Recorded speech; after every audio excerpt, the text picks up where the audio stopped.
First, my apologies for how long it's been since the last video.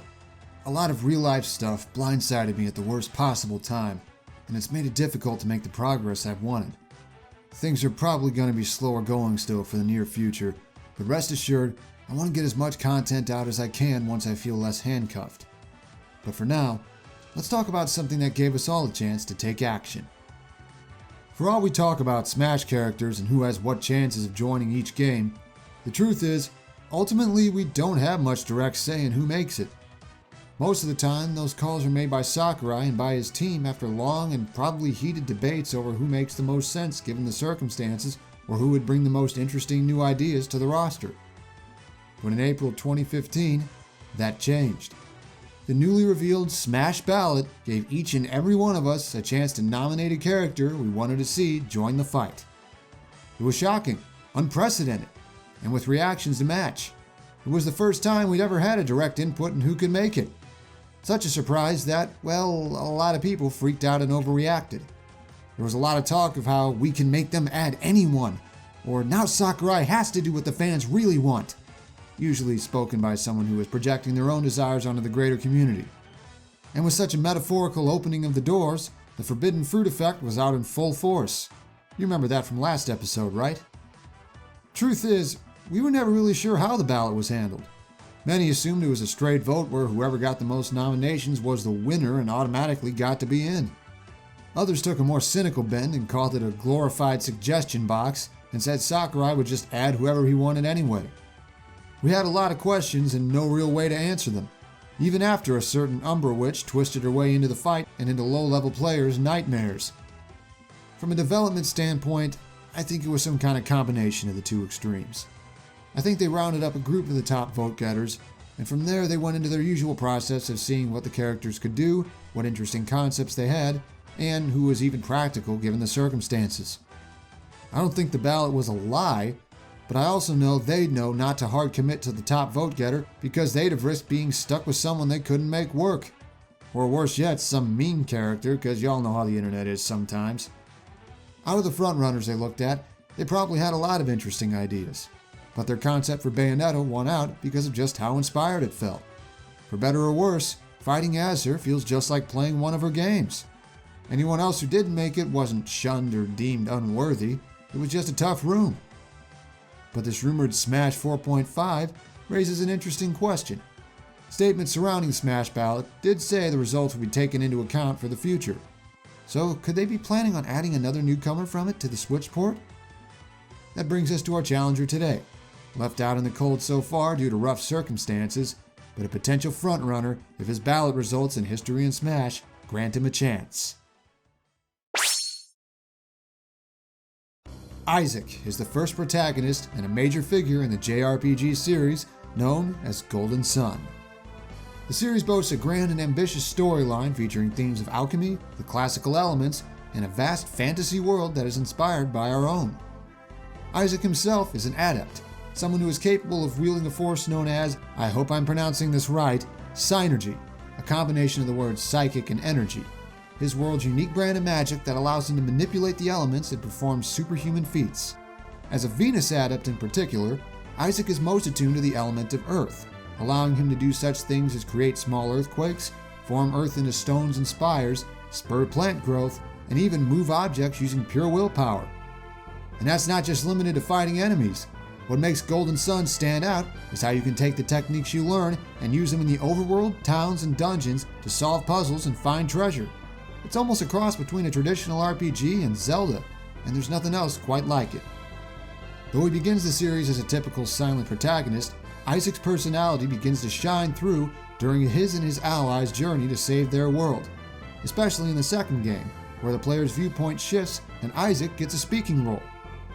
And as he becomes more aware of the morally complicated circumstances surrounding his quest, Isaac himself becomes a more complex character. He becomes more pragmatic, more willing to break the rules for the greater good, even if it might cast himself in a bad light. In fact, a generation later during Golden Sun Dark Dawn, Isaac has become a controversial figure, with many differing opinions in-universe on whether the outcome of his journey was a reckless decision that caused more harm than good, or a difficult choice that was ultimately for the best. I won't go further into detail because you're better off discovering these games and their story for yourself. Isaac is an interesting character with interesting powers from a series with its own interesting style, so no wonder he's had so many people hoping to see him get into Smash. His appearance as an assist trophy summon in Brawl got people hoping he could make the leap to playable in Smash 4 just like Little Mac did. He even got to join the fight in fan works like Super Smash Flash 2 and Project M, albeit unfinished in the latter. Yet, as I mentioned earlier, all the fan support in the world doesn't always make a difference, and Isaac has been a victim of extenuating circumstances. In a previous episode, we touched on how important relevance is for first-party, non-retro newcomers, and after Dark Dawn's lukewarm sales and reception, Golden Sun was put on hiatus indefinitely. Despite his unique abilities, despite his moveset potential, despite how many people have been clamoring for his inclusion, that lack of relevance has killed Isaac's chances.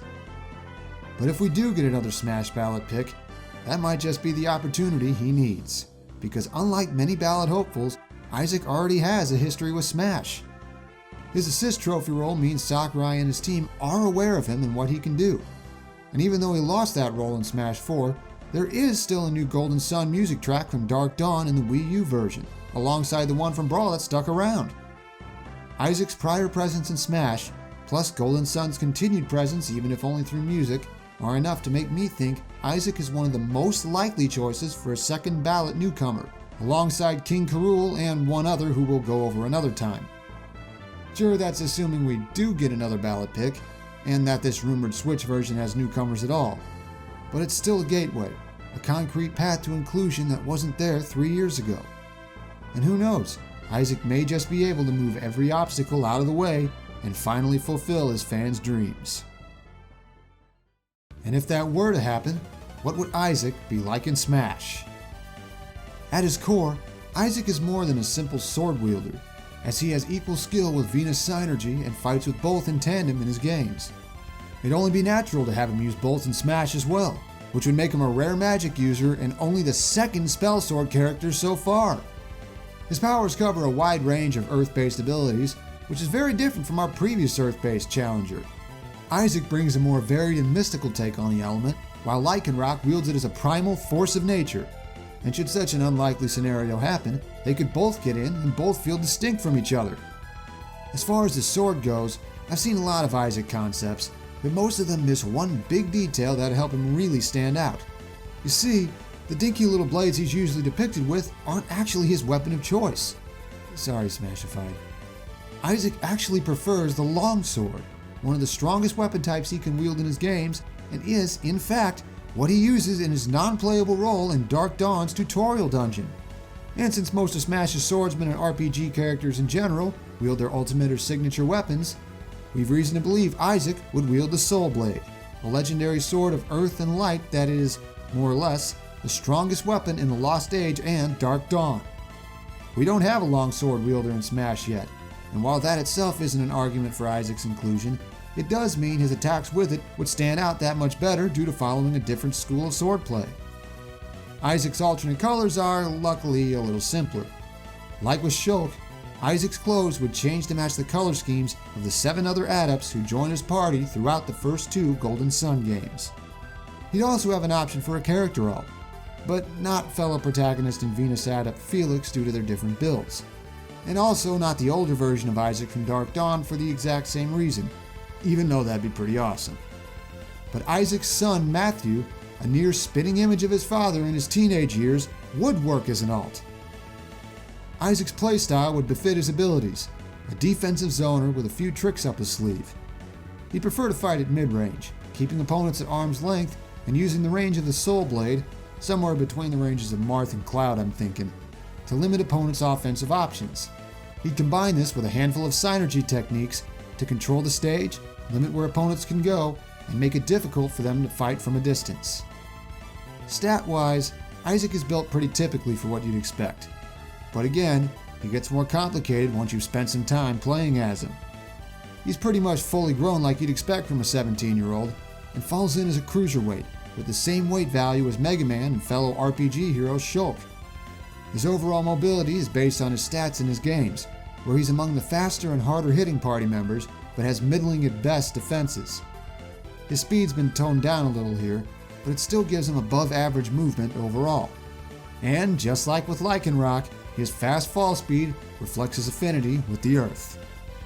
While I've seen some Isaac concepts with some really off-the-wall ideas, this one has no overarching gimmick to speak of. I decided to let his moveset speak for itself. Speaking of his moveset, how about we get into some details on it? Many of Isaac's A moves would involve the Soul Blade in some way. As a longsword, it'd have really good reach. Again, not much worse than Cloud's furthest reaching attacks. But unlike Cloud, Isaac's moves would be more about zoning than offensive pressure. You see, longswords aren't all that heavy, but they're still, well, long and a lot easier to swing with two hands than one. Isaac and Matthew do exactly that in battle, and Isaac and Smash would do the same, holding and swinging the Soul Blade with both hands normally and only taking one hand off to use Synergy, hold an item, or grab the ledge. And since swinging such a big object when you aren't super strong requires using your legs as much as your arms, Isaac's aerials would have worse frame data than his grounded moves, meaning his zoning would be more about staying on terra firma and only using retreating or falling aerials in neutral if necessary. The dev team could also do some research and base some of his moveset on real-world longsword fighting styles. There are fewer sword moves to work with from his in-game animations than you'd expect, but they could at least base his dash attack off the leaping downward swing he performs to do standard attacks. His forward air could have a similar animation, but with less strength behind it due to not being grounded. And as a cool visual touch, the motion lines of his sword swings could be the same amber color as raw Venus energy. But that's the boring part. How about we get to the good stuff? Isaac is also a magic user, and different Synergy skills would show up all over his moveset in different places. For example, his forward smash could be based on the technique Ragnarok, summoning a blade of pure energy that plummets diagonally downward from above him. His up smash could be Gaia, a slow yet powerful and high-reaching column of pure earthen energy. Not Palutena up smash high, but still great as an anti-air and kill move. Then his down smash could be based on Quake, popping up a block of earth on both sides of him with a small, localized earthquake. And just like how it compares to Gaia in Isaac's games, Quake would be weaker but less costly, dealing less damage and knockback, but having faster startup and less end lag. Isaac's go-to choice for quick punishes, even if it can't kill until late. Then there's his grab game, which is where things get really interesting. Isaac would have a ranged grab, using the Synergy hand that appears as a manifestation of an adept's powers, using a modified version of the Synergy skill Catch. From there, all four of Isaac's throws would use a different skill. Force for his forward throw to hit the opponent away, Scoop for his back throw to hurl them behind him and potentially net a kill at high percents near the ledge, Lift as his up throw to fling them skyward, and Pound as his down throw to slam them into the ground for high damage. He'd even be able to throw the hand out in midair as a weak Z-air attack and use it as a tether recovery based on the Synergy Grip. And then for a few moves based on nothing in particular but inspired by Isaac's skill set, a neutral air where he shoves two rocks outward while taking a pose similar to the one in this promotional art, and a one-button jab where he uses a smaller version of the Synergy hand to push people off him. While I'm not a huge fan of how Super Smash Flash 2 handled Isaac, their idea for his jab was a step above anything I was able to come up with. Yet, despite all these interesting ideas, there were a few things I couldn't fit into his overall moveset. Critical hits in Golden Sun take the form of unleashes, powerful techniques that are, mostly, unique to each weapon. While they're flashy and really interesting, they unfortunately prove too unwieldy and generally too powerful to fit in a reasonable way. I also had to limit the use of the Jinn, pocket-sized nature spirits encountered by exploring or solving puzzles who can attack, weaken enemies, or buff allies on command. They too proved too difficult to work in Isaac's moveset without making it feel too complicated and incohesive. It was a tough choice that'll hopefully be for the best. Maybe they could at least sneak in a few Jinn as assist trophy summons or even items. I also considered using the skill Planet Diver as a dive kick type down air, but I honestly don't know if it fit his concept very well or not. Could go either way. But now we have one more thing to cover. Isaac's specials would be important parts of his arsenal and play into forcing opponents to fight on his terms. At neutral is the most basic of all Synergy, Move. This is what Isaac used when he was summoned as an assist trophy. He creates an energy hand and uses it to push large objects around. It's also the crux of Golden Sun's puzzle-solving mechanics, with many situations requiring you to move stuff to open pathways, activate switches, or create platforms to cross. For Isaac's playable role, Move would need to be reworked to be something better balanced than the huge moving wind box it was in Brawl. I decided on a rework that emphasizes its ability to move things where Isaac wants them to go through making it built to control space. Holding B would have Isaac charge the attack, then releasing it would cause a hand about 3/4 his size to appear and move outward at moderate speed, going a distance that depends on how long he charged. Contact with the hand would deal damage, unlike in Brawl, with minor forward knockback that'd keep targets close to it. But here's where the moving part comes in. Once the hand stops, Isaac would have a short window to press a cardinal direction, and the hand would then go a short distance in that direction, moving anyone caught in the first part in whichever direction Isaac wants, just like in Golden Sun. It ended up similar to the Super Smash Flash 2 version of Move, but with a few key differences since it has a different use. Isaac has to charge and release it here instead of just throwing it out, and he can only perform the second part once the first part ends instead of at any time. Where SSF2 built it to be a combo tool, our version here is harder to combo into and can't be followed up, but its greater effective range makes it better at stage control and corralling opponents to where Isaac wants them. Oh, and don't worry about it causing cheap edge guards off stage. The down follow-up would deal more horizontal knockback, and the forward hit more diagonal. This emphasis on controlling space also carries into Isaac's side special, Spire. A series of Venus Synergy, the Spire line creates stone formations from thin air and drops them onto enemies. In Smash, Isaac would channel his power and a glowing amber energy ball would move away from him at head height in a straight line. Let go of the B button and a pointed chunk of earth forms at the ball's location and falls until it hits something. Spire is Isaac's answer to heavy projectile zoning or hard camping. With proper timing, you can drop a Spire right on his opponent's head to disrupt them or at least force them to shield so he can run up closer to where his sword can reach. It also have use for harassing people off stage and tacking on damage against linear or predictable recoveries.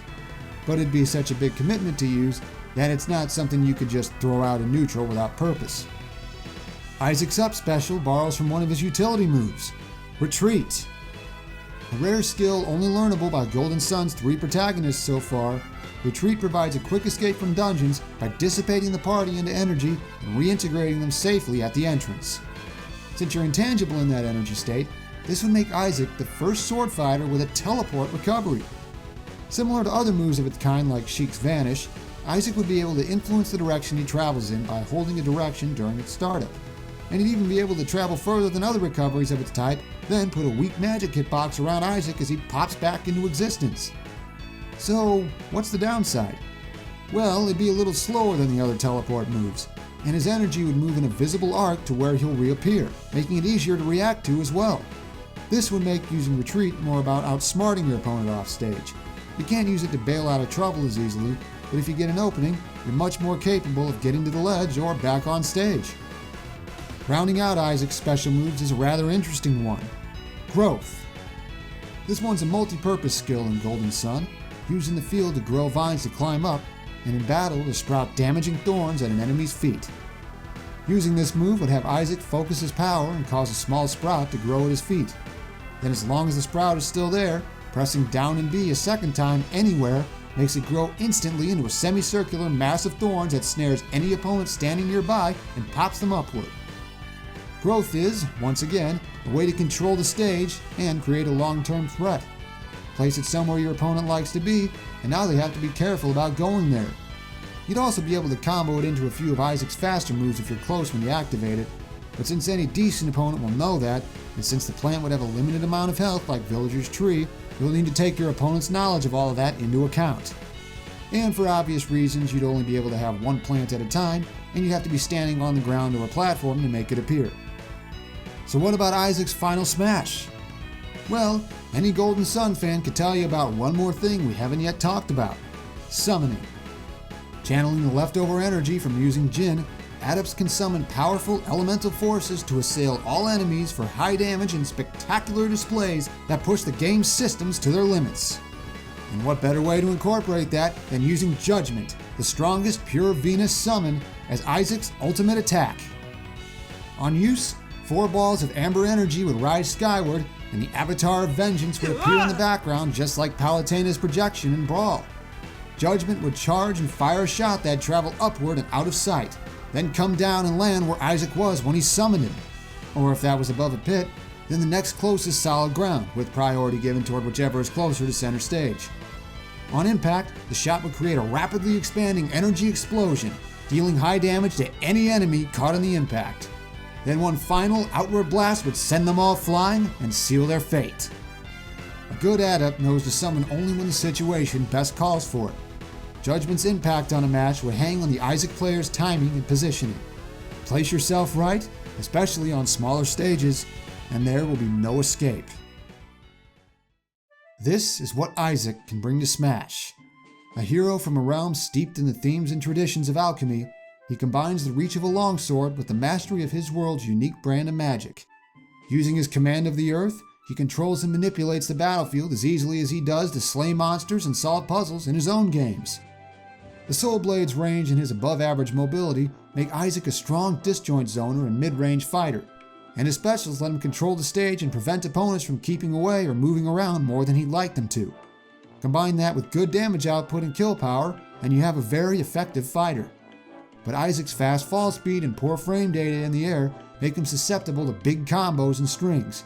His poor out-of-shield options and slow grab make him liable to get stuck in his shield against heavy pressure, and his offstage game is lacking due to his fall speed, high commitment aerials, and recovery moves that are versatile but force him to be smart about using them.